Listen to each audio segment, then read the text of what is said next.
Black ink bleeds across cheap 19th century paper, screaming the impossible. A 10-foot human skeleton, unearthed in Ohio. A 12-foot giant, pulled from a Wisconsin burial mound. These are not isolated anomalies. The archive reveals a relentless staccato of headlines spanning the continent, crossfading into modern server farms. Today, these exact same clippings detonate across internet forums, instantly met by the cold, black stamp of a federal Freedom of Information Act denial. You are looking at the foundational architecture of a mass psychological exploit. If you cannot decode how this specific brand of historical fake news was engineered to manipulate public perception over a century ago, your entire worldview today remains entirely vulnerable. The mechanisms that sold cheap newspapers in the 1800s are the exact same biological exploits currently weaponized by recommendation algorithms. Ignorance of this paper trail is an exploitable weakness. We are opening the vault. Using modern open-source intelligence and rigorous archival forensics, we will deconstruct the anatomy of America's oldest, most resilient scientific rumor. We are tracking the receipts, the motives, and the beneficiaries.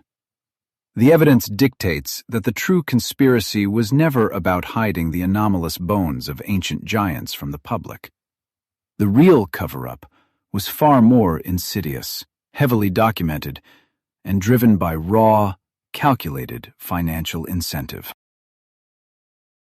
In the climate-controlled silence of a subterranean archival vault, the motorized hum of a microfiche reader shatters the quiet. The spool spins rapidly through decades of forgotten records before slamming to a halt. The forensic archivist leans into the harsh white backlight. On the grainy screen, an 1881 dispatch from a Wisconsin excavation details a massive, anomalous skull. Through the archivist's eyes, this is not a myth. It is a documented transaction waiting to be audited. This single Wisconsin report is merely a singular data point in a terrifyingly vast paper trail. The archivist begins to pull the physical ledgers, cross-referencing the regional publications. The statistics defy standard historical error rates. Between 1845 and 1920, over 2,000 distinct newspaper articles were published across the United States. Each one detailed the excavation of human skeletons measuring anywhere between 7 and 12 feet tall. These were not printed in the fiction sections or sold as cheap supernatural thrillers. They were presented as hard, undeniable local news, embedded right next to crop reports and mayoral elections. Many of these reports featured sworn affidavits from prominent community leaders. Local doctors, county sheriffs, and sitting mayors attached their official signatures to these claims, granting the articles a heavy, impenetrable veneer of absolute legal and scientific authority. As an investigator parsing through centuries of bureaucratic lies, you look for the motive and you look for the glitch. 2,000 independent accounts of giant hominids create a statistical corpse that is too large to simply ignore or sweep under a rug. If these bones were real, they would fundamentally rewrite the entire evolutionary biology of the human species. The physical evidence should be overflowing from the catalog cabinets of every major natural history museum on the planet. Yet the physical osteological evidence is completely absent from the official record. Every single bone, every massive skull, every oversized femur mentioned in those 2,000 articles has seemingly vanished into the ether. This absence is the very foundation of the modern cover-up theory. The conspiracy narrative insists that a centralized scientific authority deliberately confiscated and destroyed these remains to protect the established academic consensus from total collapse. But the archive tells a different story. The dates of these publications provide the ultimate alibi. The archivist maps the geographic coordinates and publication dates of the giant skeleton reports against federal infrastructure data. A perfect, undeniable correlation emerges. The phenomenon precisely tracks alongside the aggressive timeline of rapid westward expansion. The spikes in giant sightings run perfectly parallel to the chaotic construction of the transcontinental railroad. Industrial progress requires violence against the earth. To lay down thousands of miles of iron and timber, federal contractors and colonial frontiersmen systematically dynamited and bulldozed their way across the continent. In doing so, they brutally disturbed thousands of ancient indigenous burial sites and massive ceremonial mounds. The earth was being ripped open on an unprecedented continental scale, exposing the buried physical heritage of entirely erased civilizations. At every railway stop and frontier boomtown, local newspaper editors stood ready by their telegraph machines, desperate for content to feed a rapidly growing, literate population. They were watching these massive excavations happen in real time. When laborers pulled fragmented ancient bones from the shattered dirt, the local press instantly transformed the grim reality of grave robbery into sensationalized, highly profitable front-page spectacles for the local readership. This is where the standard historical narrative fractures. We can accept that a few desperate editors might invent a tall tale to sell out their morning edition, but the forensic data reveals an entirely different scale of deception. We are looking at thousands of identical fabrications, mathematically distributed across vast, disconnected geographical territories. The structural integrity of the giant skeleton myth is too perfectly uniform to be considered a simple series of random errors. You are left staring at a chilling statistical paradox. The physical bones may be an illusion, but the coordinated dissemination of the lie is a historically documented fact. The investigative protocol demands an answer to a seemingly impossible question. How could thousands of independent, fiercely competitive newspapers across the entire North American continent all manage to report the exact same, incredibly specific lie, completely without a central, coordinating node dictating the narrative? To answer how thousands of independent frontiersmen arrived at the exact same impossible conclusion, you must leave the pristine, climate-controlled archive and step directly into the mud. Through the eyes of the bioarchaeologist standing waist-deep in a flooded excavation trench in the Ohio River Valley, the paper trail dissolves into a physical crime scene. Rain washes away centuries of sediment from a massive, heavily degraded femur fragment. The dimensions defy standard human anatomy. The specialist locks the digital calipers around the fossilized bone. The readout flashes, confirming a length that makes no biological sense for our species. This is the physical anomaly that birthed the continental lie. We are not dealing with a centralized conspiracy drafted in a smoky boardroom, but rather a mass, synchronized misinterpretation of physical evidence. To solve the newspaper paradox, you have to examine the biological reality hidden beneath the frontier dirt. The earth of the American Midwest is a sprawling, disorganized graveyard, holding an ancient biological truth. During the late Pleistocene epoch, roughly 10,000 to 100,000 years ago, the North American continent was fundamentally different. It was an ecosystem dominated by immense, heavy-footed herbivores. The soil was densely packed with the remains of massive creatures that would soon become completely alien to the early colonial settlers expanding westward. The bioarchaeologist notes the specific density and trabecular structure of the excavated femur.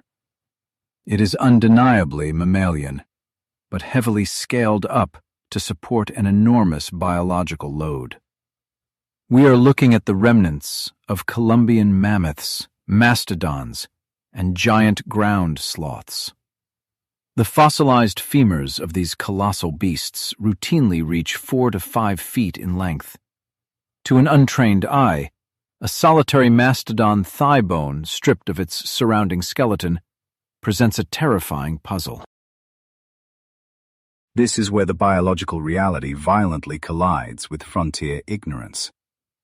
When early colonial farmers drove their iron plows deep into the virgin soil, they inevitably struck this hidden Pleistocene layer.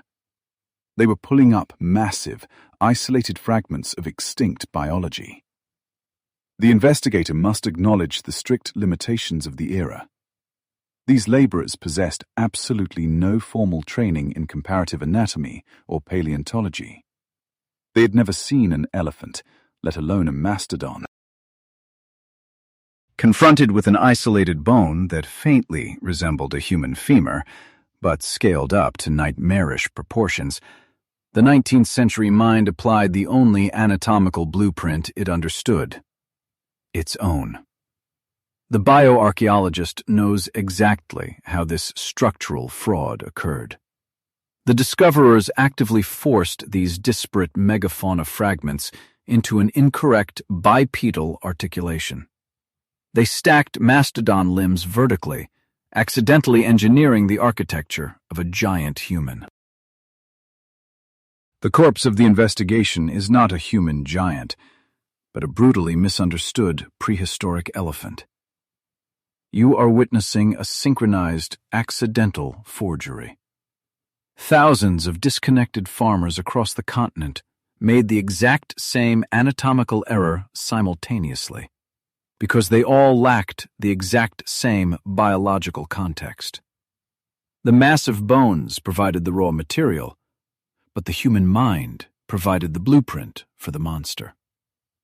The anomaly was strictly psychological, not archaeological. The bioarchaeologist wipes the thick mud from another heavily degraded fragment. It is a portion of a cranium, heavily distorted by time and geological pressure. Look closely at how a layman processes this visual data. The human brain is a highly specialized pattern recognition engine, biologically hardwired for a survival mechanism known as pareidolia. This neurological protocol forces the observer to aggressively seek out familiar shapes, specifically faces, within completely random visual stimuli. When a pioneer pulled a fragmented mastodon skull from the earth, the massive central nasal cavity meant for a trunk looked alarmingly like a giant single eye socket. The pareidolia protocol instantly hijacked the observer's visual cortex. The brain forcibly interpreted the ambiguous biological shape of a prehistoric herbivore as the terrifying face of a humanoid giant. They were not consciously lying about what they found. Their own neurobiology was feeding them a fabricated reality.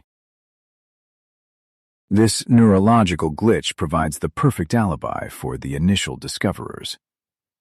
The frontiersmen were the unwitting victims of their own evolutionary programming. They truly believed they had unearthed the remains of 10-foot-tall men. But a biological misunderstanding by a frightened farmer does not explain the sheer volume of perfectly formatted, sworn affidavits printed in thousands of newspapers. An accidental misidentification is just an honest mistake. Printing it is a calculated choice. The bioarchaeologist catalogues the massive femur, logging the true species into the federal database. The physical mystery of the bones is solved. They are mammalian megafauna, warped by human perception. But the forensic paper trail remains wide open. The moment these bones were pulled from the muddy trenches and brought into the frontier towns, the innocent misinterpretation mutated into a highly organized, legally documented fraud. The physical bones were just the bait. You must follow the transaction from the dirt directly to the printing press. The farmers provided the raw, misidentified material, but the local authorities, the sheriffs, the doctors, and the mayors willingly signed their names to sworn affidavits validating the anatomical impossibilities. They provided a counterfeit stamp of absolute legal and scientific authority to a biological absurdity. They knew exactly what they were doing. The underlying motive was no longer biological confusion. The crime scene shifts from the flooded archaeological trench to the bustling local newspaper office. The massive mastodon femur was fundamentally worthless on its own, but transformed into the leg bone of an ancient human giant, it became the most valuable commodity in the 19th century, a sensational narrative. The frontier editors recognized this immediately. They weaponized the farmer's pareidolia, turning a common paleontological error into a highly profitable media empire. The biological confusion of the frontier farmer ends at the threshold of the local newspaper office. Step inside the smoky, chaotic printing press room of the late 19th century. Watch the heavy iron cylinders in slow motion. Listen to the deafening, rhythmic clack of the movable type pressing black ink into cheap paper. This is not a place of accidental misidentification. You are witnessing the physical, mechanical creation of a highly calculated lie. The farmers delivered fractured mastodon bones, but the editors did not want paleontology. They wanted a spectacle. The innocent misinterpretation we just examined was stripped of its biological context and fed directly into the roaring furnaces of early mass media. To understand this crime, you must discard the assumption that fake news is a digital invention of the modern internet. The infrastructure of mass deception was perfected long before the first server was ever plugged in. The anomaly hiding in the archives is the sheer velocity of the contagion. How does an isolated lie about a 10-foot skeleton in a muddy Ohio trench infect the entire North American continent without a central coordinating authority? The investigator looking at the timeline notices a precise overlap. The explosion of giant skeleton reports perfectly shadows the aggressive westward expansion of a revolutionary new technology. The culprit is the 1850s telegraph network. The telegraph fundamentally severed information from physical geography. Before this network, a lie could only travel as fast as a horse. But the moment the copper wires connected the frontier to the urban centers, the wire service was born. This was the 19th century equivalent of an algorithmic echo chamber. A single fabricated story about an excavated giant could be transmitted, typeset, and reprinted in 300 local papers across the country within 48 hours. Look closely at the paper trail left by these wire services.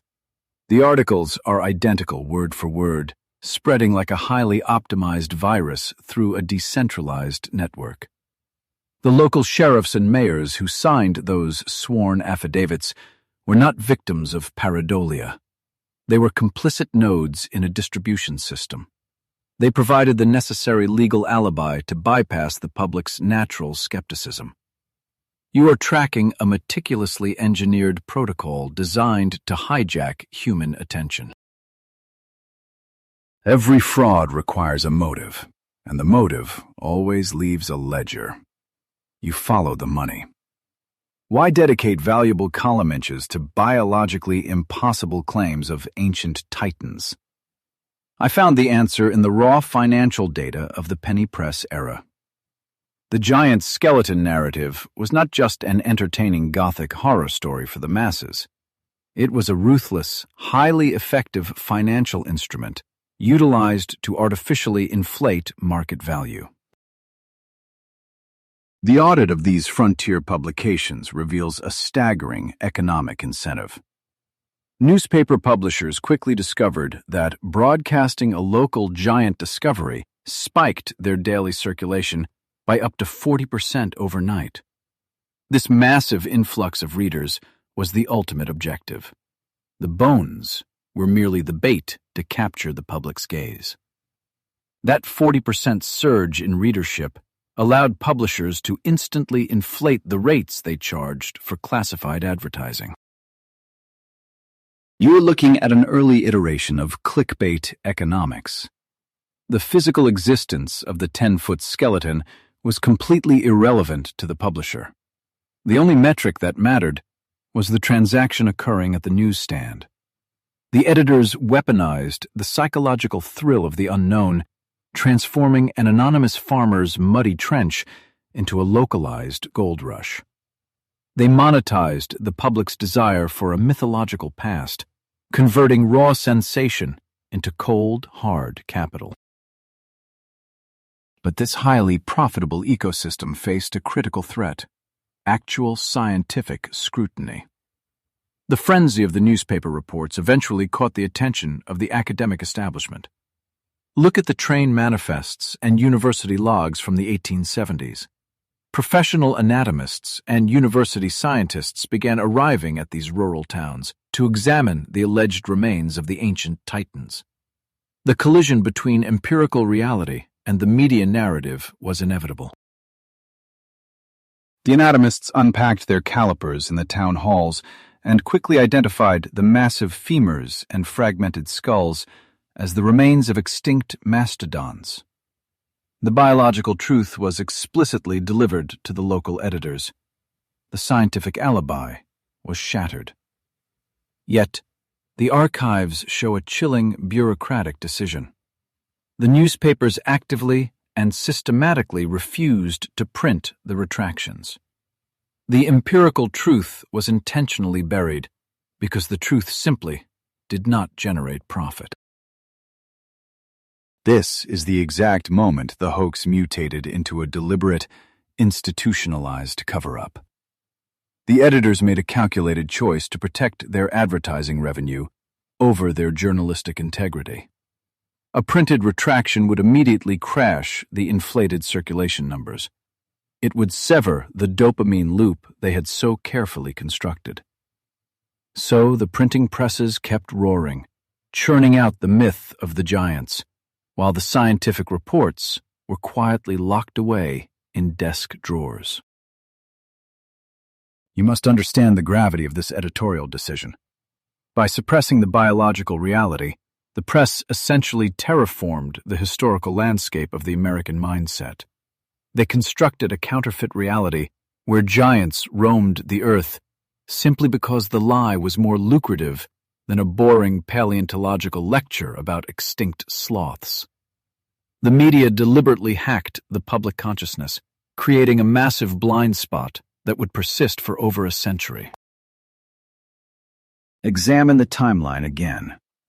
The wire service allowed the lie to travel at the speed of electricity, while the scientific debunking traveled at the speed of a frustrated professor on a steam train.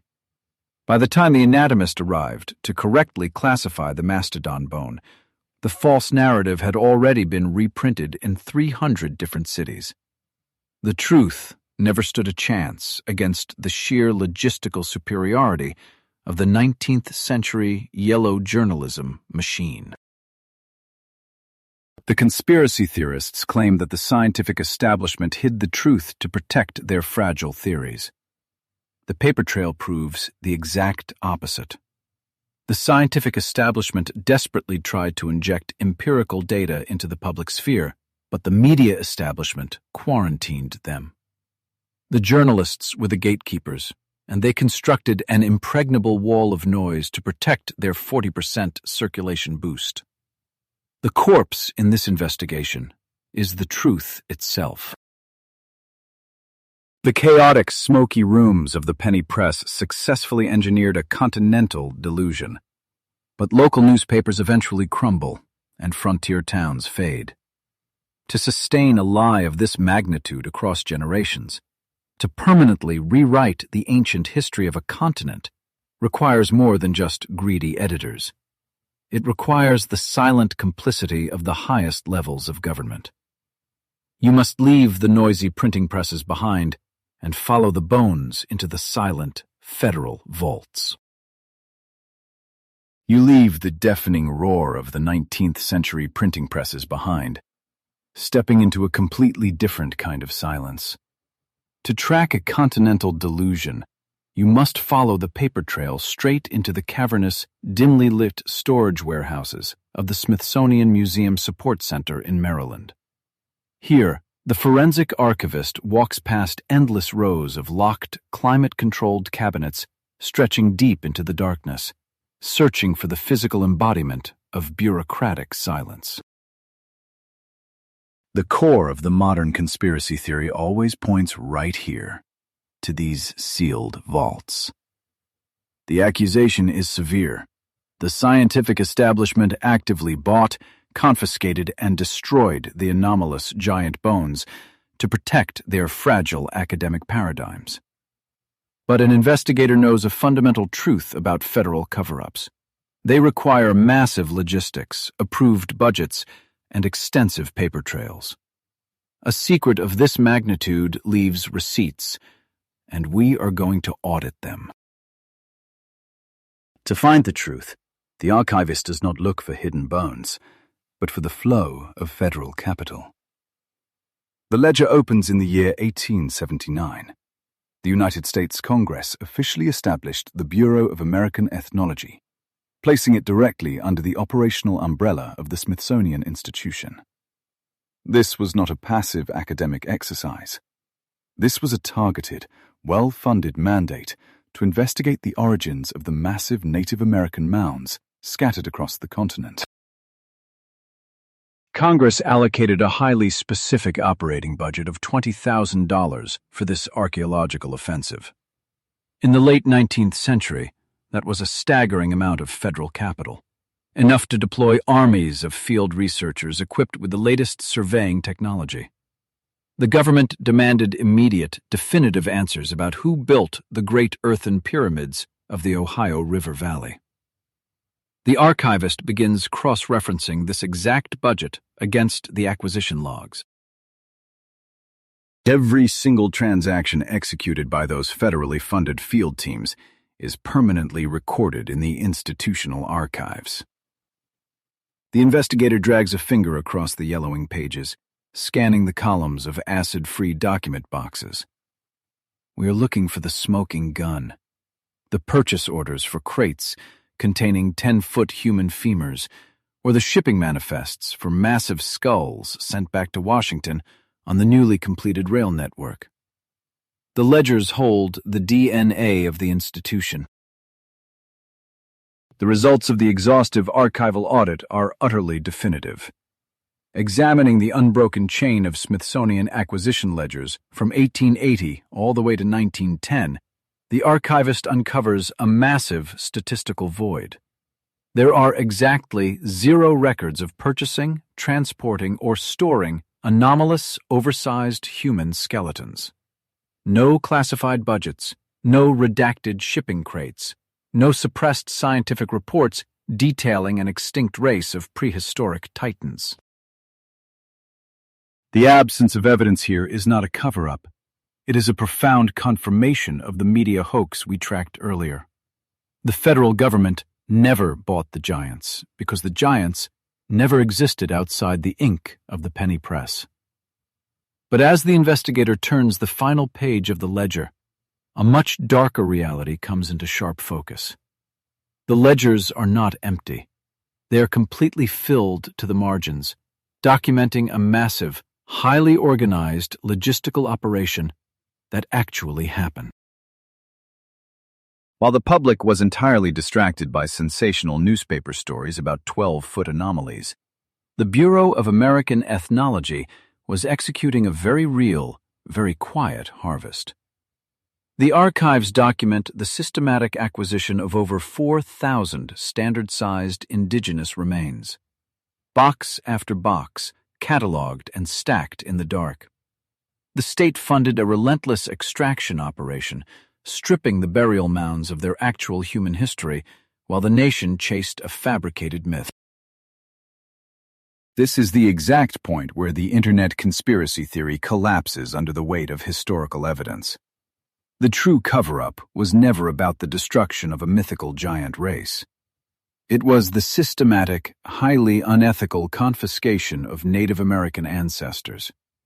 Under the sanitized guise of federal science, the institution executed a quiet, grave-robbing campaign on an industrial scale, locking away the genuine biological heritage of the continent in these exact, climate-controlled vaults.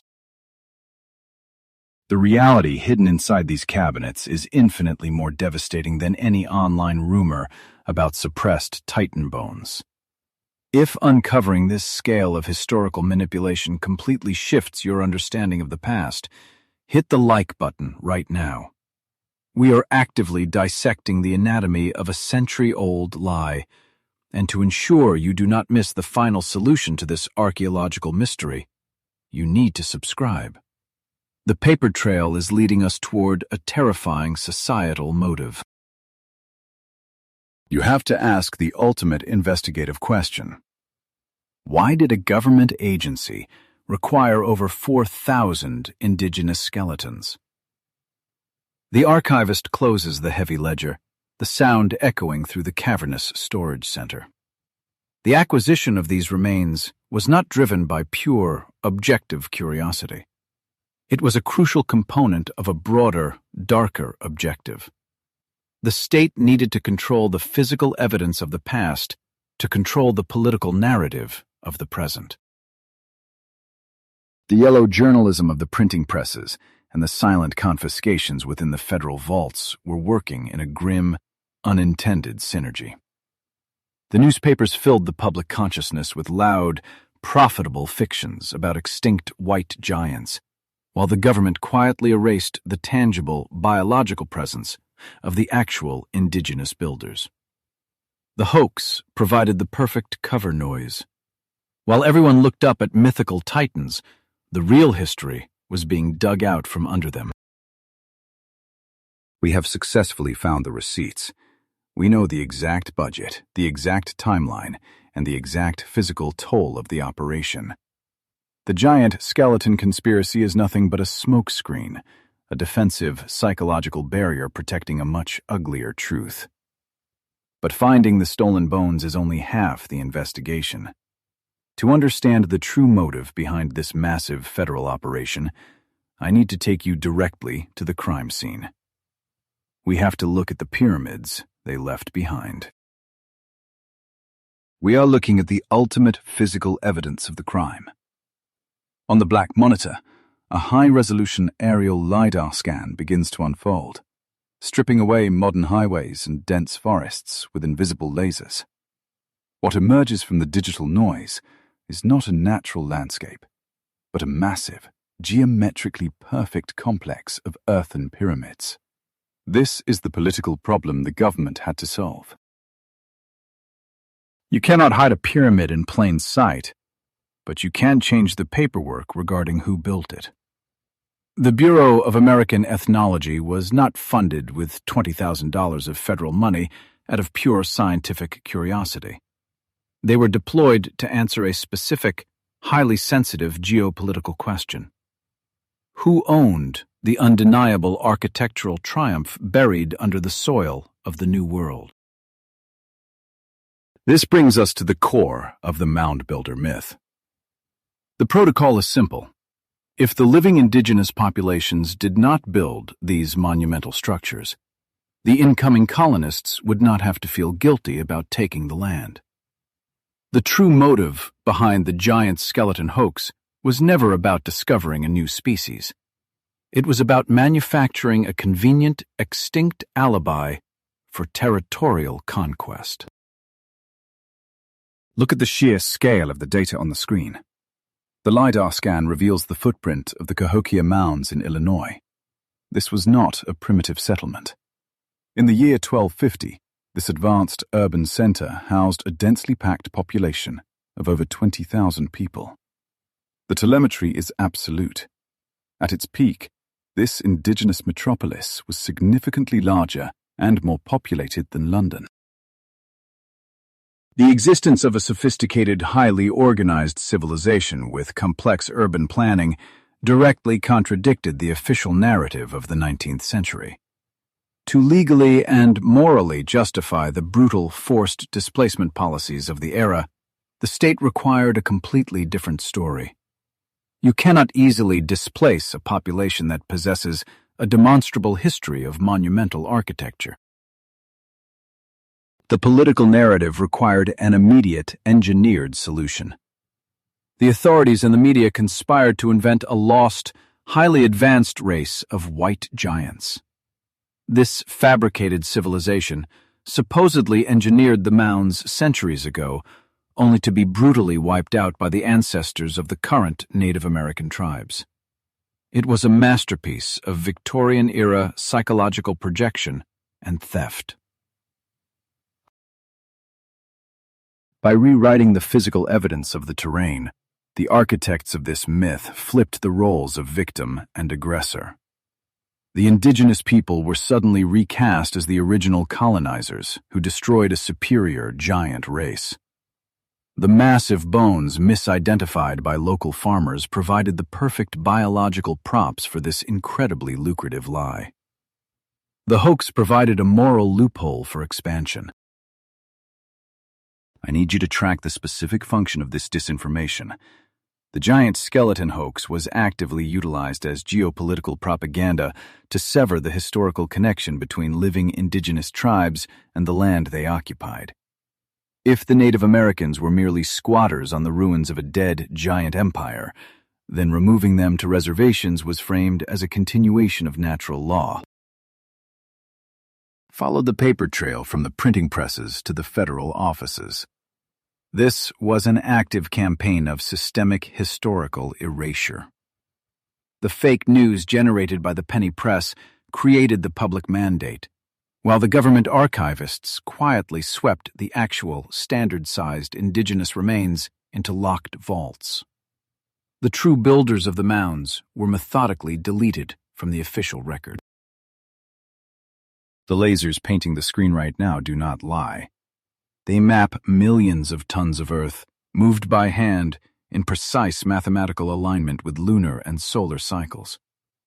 The physical evidence of this indigenous engineering genius was simply too massive to destroy. Since the government could not bulldoze a city the size of Cahokia, they chose to bulldoze the identity of the architects instead. This is the anatomy of a perfect historical crime. The theft of a continent required the theft of its history. The 19th century public enthusiastically consumed the thrilling tales of 10-foot titans, completely blind to the bureaucratic machinery operating in the background. The giant myth acted as an anesthetic, numbing the collective conscience of a rapidly expanding, hungry nation. The chilling aspect of this 19th century psychological operation is how flawlessly it functioned without digital technology. They hacked the cultural perception using nothing but ink, telegraph wires, and misplaced mastodon femurs.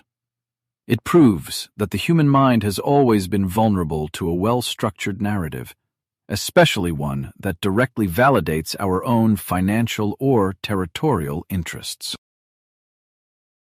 Every forged newspaper clipping and every confiscated artifact was a calculated move on a massive geopolitical chessboard. The giant skeletons were never the target of the cover-up. They were the weapon. A weapon forged by yellow journalism and wielded by a state apparatus desperate to legitimize its borders. We are looking at one of the most successful disinformation campaigns in modern history. But the architects of this massive lie made one fatal, unavoidable miscalculation. They assumed that burying the bones in a dark, underground archive would silence the victims forever. They could control the 19th century narrative, but they could not anticipate the analytical tools of the 21st century. The digital and biological evidence was waiting silently in the dark for over 100 years. To finally break this case, we have to move beyond the dirt and the documents. We have to look at the undeniable biological code written inside the marrow of the confiscated remains. The political erasure of a civilization is a powerful force, but it cannot rewrite the fundamental laws of genetics. The forensic data is about to strip the final layer of deception away from the giant skeleton myth. The political erasure of an entire civilization is a ruthless piece of bureaucratic machinery, but it is not flawless. The perpetrators of this 19th century psychological operation left behind biological fingerprints. Through the sterile lens of the bioarchaeologist, I observe a stark division of evidence. On the left monitor, a racially charged 1850s phrenology chart. On the right, the blinking cursor of a modern genome sequencer, systematically decoding ancient dust. This digital readout is the ultimate polygraph test for a century of propaganda. You can bribe a newspaper editor, and you can forge an excavation ledger, but you cannot negotiate with a nucleotide. DNA does not lie, and it does not forget. The biological history of the Americas is hard-coded into the calcium matrix of these excavated bone fragments. We are no longer relying on blurry photographs or questionable eyewitness testimony.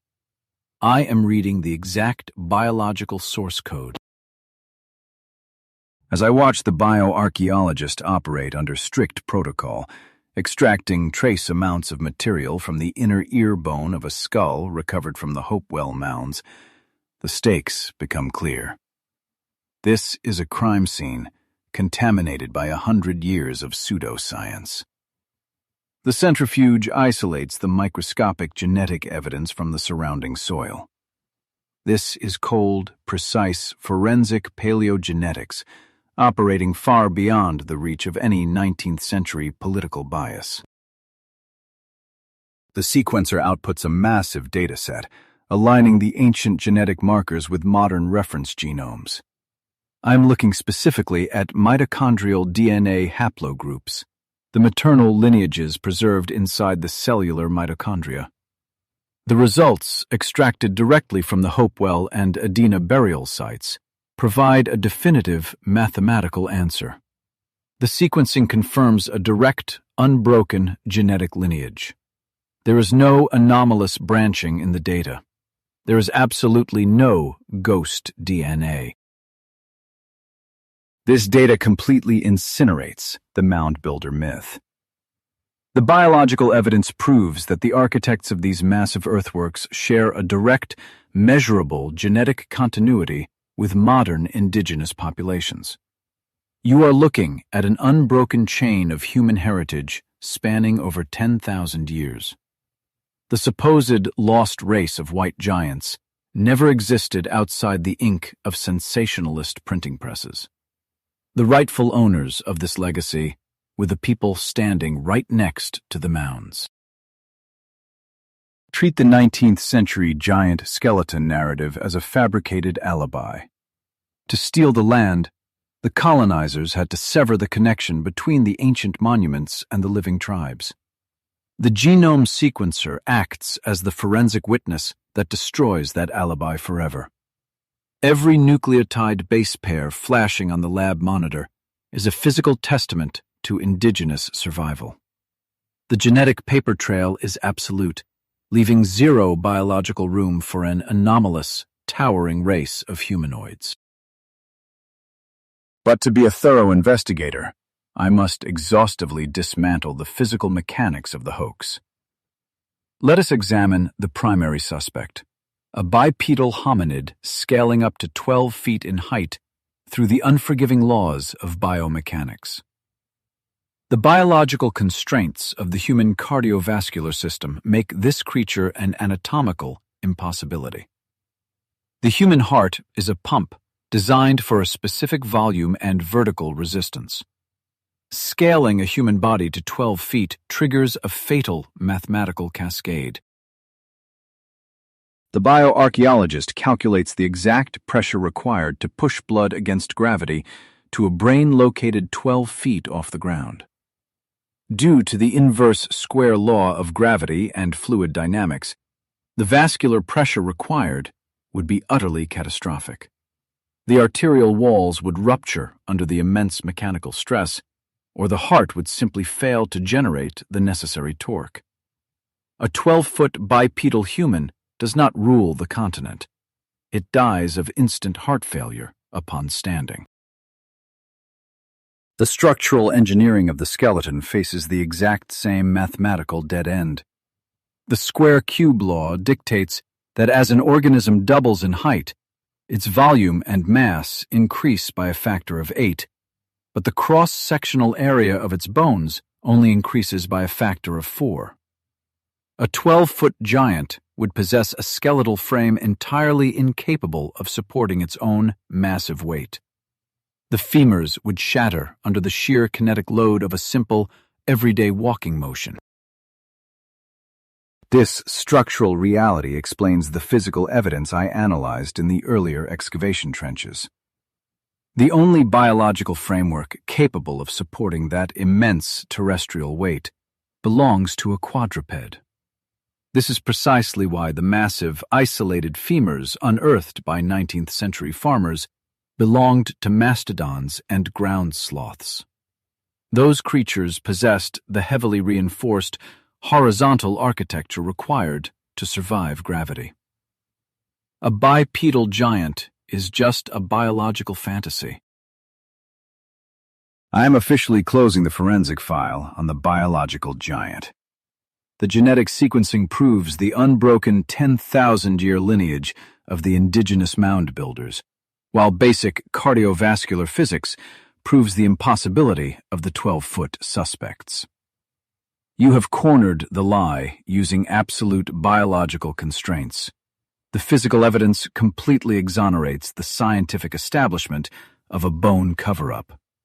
There were no anomalous giants to hide in the Smithsonian vaults. So as an investigator, I am left with a far more disturbing anomaly.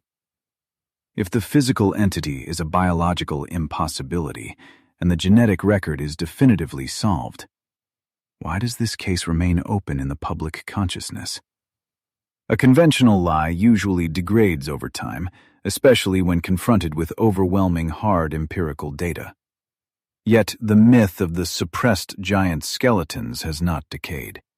Instead, it has actively mutated, finding a highly efficient new delivery mechanism. I'm tracking a pathogen that jumped from cheap 19th century newsprint into a much more sophisticated host. The yellow journalism that birthed this disinformation campaign never actually died. It simply upgraded its infrastructure. The telegraph wires that once transmitted fake excavation reports across the western frontier have been replaced by fiber optic cables. The original lie was highly infectious, perfectly engineered to exploit human psychology and generate massive, reliable profit. The bioarchaeologist powers down the genome sequencer. The physical truth is secured in the digital archive. But my job is not finished until I locate the current beneficiary of this century-old fraud. The motive for erasing indigenous history in 1890 was territorial expansion. The motive for resurrecting that exact same erased history today is purely algorithmic. You are no longer hunting for buried bones in the dirt. You are hunting for buried code inside a global network. The paper trail ends right here, in the sterile light of the osteology lab. But the digital trail is just beginning. To understand how a debunked, biologically impossible 19th century racist hoax became a viral 21st century reality, I have to audit the machine. We have to map the exact trajectory of this zombie lie as it navigates the modern web. The physical investigation is over. The digital autopsy of the most resilient fake news in American history begins right now. The physical autopsy is closed, but the digital corpse is still twitching. I am standing before a forensic data reconstruction timeline, watching red digital strings connect faded newsprint to modern server farms. The same 19th century hoax that justified stealing a continent is alive and well, pulsing through fiber optic cables. We are no longer hunting in the dirt. We are tracking a highly contagious, disproven pathogen as it infects a 21st century algorithm. To the forensic archivist, this digital timeline is a crime scene spanning 130 years. You follow the red threads from an 1890 penny press straight into the heart of a modern conspiracy forum.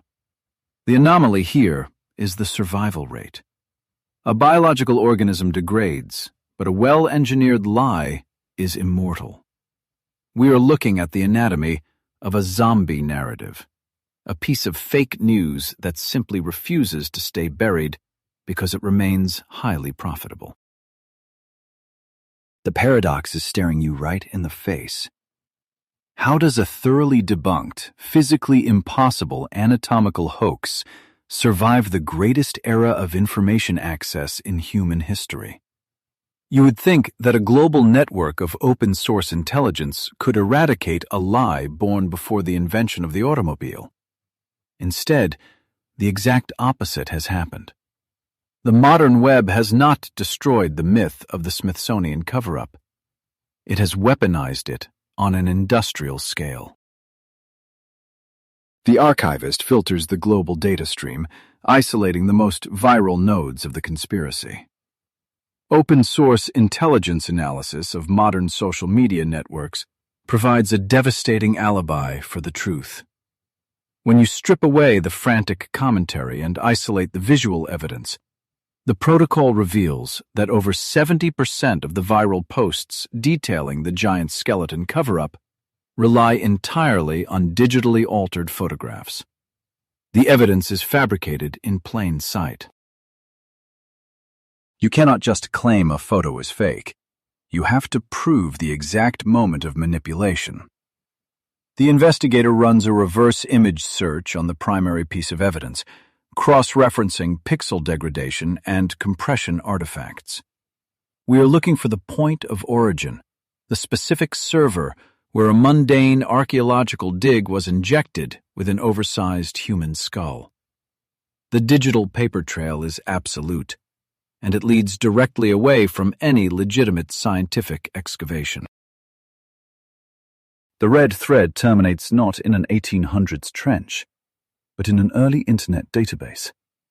The most widely circulated image of a giant skull excavation, shared millions of times as absolute proof of the Smithsonian cover-up, has a verifiable timestamp. The archivist traces its exact pixel signature back to a digital art competition hosted in the year 2002. It was an entry titled Archeological Anomalies, created with early photo manipulation software. The perpetrator literally watermarked the image, yet the context was deliberately stripped away by subsequent users. This is the definition of a digital laundering operation.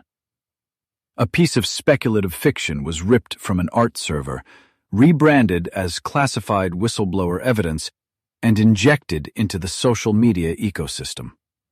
The transaction is seamless. Millions of people look at a 20-year-old Photoshop file and see undeniable proof of a global scientific conspiracy. But identifying the forged document does not explain the motive. Why does the system prioritize a fabricated image from the year 2002 over peer-reviewed genetic data?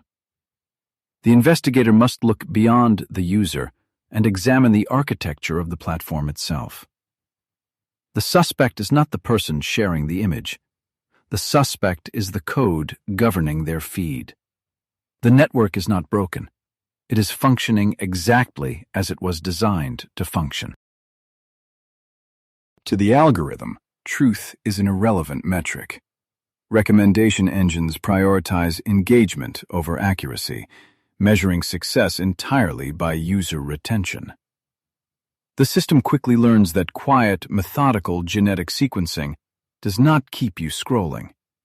Outrage, paranoia, and the thrill of forbidden knowledge do. The servers actively hijack your dopamine loops, pushing the giant skeleton narrative because cognitive dissonance is the most effective way to monetize your attention. You realize you are looking at the exact same business model that birthed the hoax in the 1800s. The penny press editors who refused to print scientific retractions have been replaced by machine learning models that suppress nuanced history. The psychological triggers that sold cheap newspapers on street corners are now actively used by Silicon Valley servers to sell targeted advertising. The mechanism of exploitation has simply been automated. The archivist watches the red strings multiply exponentially on the timeline. A human editor sleeps, but an engagement algorithm works 24 hours a day, optimizing the delivery of the lie. It identifies the exact demographic profiles most susceptible to anti-establishment narratives and feeds them the digital art from 2002 on an endless loop. This is an information warfare tactic, deployed automatically, generating immense capital from a manufactured alternative reality. The motive is always money. It is the oldest alibi in the book. Whether it is an 1890 telegraph operator or a 21st century server farm, the goal is to keep you looking at the page so they can charge a premium for the blank space around it. You are the product being sold, and your perception of history is the collateral damage. The giant skeleton is just the bait used to keep you trapped inside the transaction. This digital autopsy reveals a terrifying vulnerability in our collective memory. If an algorithm can convince millions of people that a 2-decade-old art project is suppressed federal evidence, then any historical truth can be overwritten. The archival records, the genetic lineage, the physical reality of the native mounds, all of it is defenseless against a line of code designed to maximize engagement at any cost. We are actively outsourcing our reality to a blind, greedy machine. The forensic timeline glows in the dark room, a tangled web of lucrative deceit. The archivist turns away from the monitor. The physical bones were never the threat. The real danger is the infrastructure that allows a lie to outlive the truth. You have followed the paper trail to its end, and the final beneficiary is a black box of code that profits from our willingness to be deceived.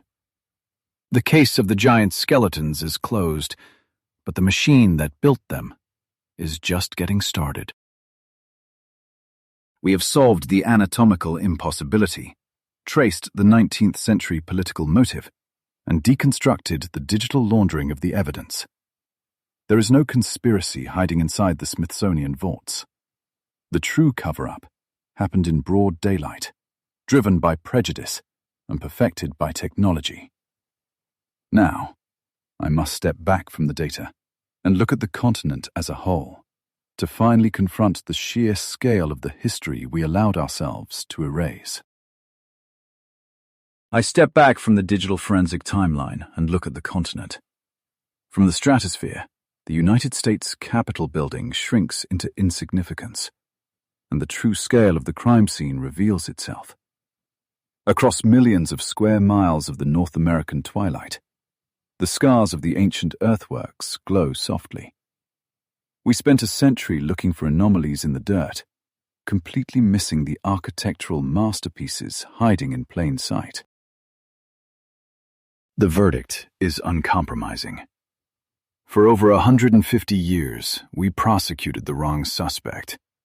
We accused the Smithsonian Institution of running a shadow bureaucracy to destroy the remains of 10-foot hominids. We searched the acquisition ledgers for proof of an academic cartel, desperate to find the receipts of a massive cover-up. But the vaults were empty of monsters. The evidence of a giant race was never suppressed, because it never existed.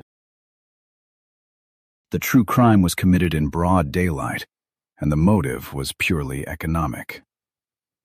During the 19th century, colonial expansion required a legal and moral alibi to confiscate indigenous land. You cannot easily displace a civilization that built urban centers larger and more complex than London. So, the political machine, aided by the newly invented telegraph network and greedy penny presses, simply erased the original architects. They replaced the living descendants of the mound builders with a highly convenient fiction, an extinct mythical race of white giants. It was a flawless piece of geopolitical propaganda. By severing the genetic and cultural link between Native American tribes and the monumental pyramids they engineered, the frontiersmen absolved themselves of guilt. We stole a continent, and then we fabricated a fairy tale to justify the massive theft. You must understand the cold mechanics of this deception. A mammoth femur was misidentified by a farmer. A newspaper editor saw a spike in advertising revenue and weaponized that anatomical error. Then, the federal government capitalized on the resulting hysteria to fund the Bureau of American Ethnology, systematically confiscating over 4,000 legitimate indigenous ancestors under the guise of scientific inquiry. That is your real conspiracy. Why does this specific lie survive? Why do modern servers continue to push digital forgeries of oversized skulls to millions of users? Because the alternative is a brutal confrontation with our own history. A suppressed race of magical giants is a comfortable fantasy. It is an intellectual sedative. We want magic so deeply that we are entirely willing to erase real, complex human history just to keep the myth alive. This psychological vulnerability is exactly what early mass media and modern engagement algorithms exploit. They hack your dopamine receptors with the promise of forbidden knowledge, while quietly monetizing your outrage. The tragic casualty of this transaction is the undeniable brilliance of the Hopewell and Adena cultures. We traded the genuine wonder of an advanced, ancient civilization for a cheap, profitable illusion. The biological evidence does not lie. Modern genomic sequencing of mitochondrial haplogroups confirms a direct 10,000-year unbroken lineage between the builders of the Cahokia mounds and modern indigenous populations. Furthermore, the laws of physics and biomechanics dictate that a 12-foot bipedal human would suffer immediate cardiovascular collapse. The biology is indisputable. The physics are absolute. The mythological file is officially closed. The evidence is fully compiled, but the real threat remains active. The infrastructure that built the giant skeleton hoax is the exact same machinery currently dictating your digital reality. If a 19th century wire service could engineer a fake history to steal a country, consider what a 21st century server farm can do with your perception of the present. Ignorance of this mechanism is an exploitable weakness. You are living inside the most sophisticated disinformation matrix ever created. The algorithms do not care about the physical limits of the human heart or the carbon dating of an ancient mound. They only care about retention. Every time you engage with a comfortable lie, you feed the machine. We are not just losing our grip on the past. We are actively surrendering our cognitive autonomy to a digital predator. I have laid out the forensic timeline, the paleogenetic data, and the historical ledgers. Now it is your turn to examine the evidence. If this investigation shattered a comfortable illusion and gave you a sharper, more rigorous lens to view our collective history, hit the like button. Subscribe to the channel to continue this research. We are systematically dismantling the lies of the past to protect your perception of the future. The Smithsonian did not bury the giants. Mass psychology, fueled by a lethal combination of racial prejudice, political utility, and pure financial greed, buried the truth. The dirt of the Ohio River Valley holds no mythical kings, only the sovereign ancestors of a marginalized people. We must finally accept the grim reality of systemic historical erasure, or we will remain perpetual victims of the next profitable fabrication. The final report is submitted, and the verdict is irrefutable. We looked for monsters in the earth, refusing to see the monumental human achievements rising above it. The truth was never hidden in a classified federal vault. It was simply buried beneath a century of calculated, lucrative noise. Recognize the illusion, reclaim the history, and never let the blind machine dictate your reality. The investigation is closed,